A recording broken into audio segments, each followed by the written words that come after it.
১,০০০ কোটি টাকার বেশি তারল্য সহায়তা পেয়েছে দুর্বল ৫টি ব্যাংক। এখন পর্যন্ত ৬টি সবল ব্যাংক এ সহায়তা করেছে বলে জানিয়েছে বাংলাদেশ ব্যাংক। তারল্য সহায়তা পেয়েছে ইসলামী ব্যাংক, ফার্স্ট সিকিউরিটি ইসলামী ব্যাংক, SIBL এক্সিম ও ন্যাশনাল ব্যাংক। গত আগস্টে অন্তর্বর্তী সরকার প্রতিষ্ঠার পর ১১ ব্যাংকের পরিচালনা পর্ষদ পুনর্গঠন করে। এর মধ্যে এই ৫ ব্যাংক ছিল। দুর্বল ব্যাংকগুলোকে দেয়া ঋণের গ্যারান্টি বা নিশ্চয়তা দিয়েছে বাংলাদেশ ব্যাংক। ব্যাংকগুলোকে অর্থ সহায়তা দিয়েছে City Bank, Mutual Trust, Dutch Bangla, Eastern Bengal ও সোনালী ব্যাংক। ঋণ পাওয়ার মাধ্যমে ব্যাংকগুলো আবারও ভালো অবস্থায় ফিরবে বলে আশা করছে বাংলাদেশ ব্যাংক।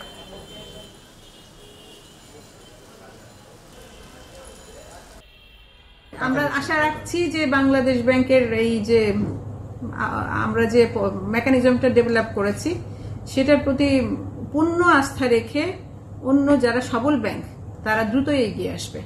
আমরা যেটা বলেছি যে আমরা তো আসলে এগ্রিমেন্ট করেছি, অর্থাৎ বাংলাদেশ ব্যাংক এক পায়ে এগিয়ে এসেছে, ওই ব্যাংকগুলোর সাথে এগ্রিমেন্ট করে ফেলেছে।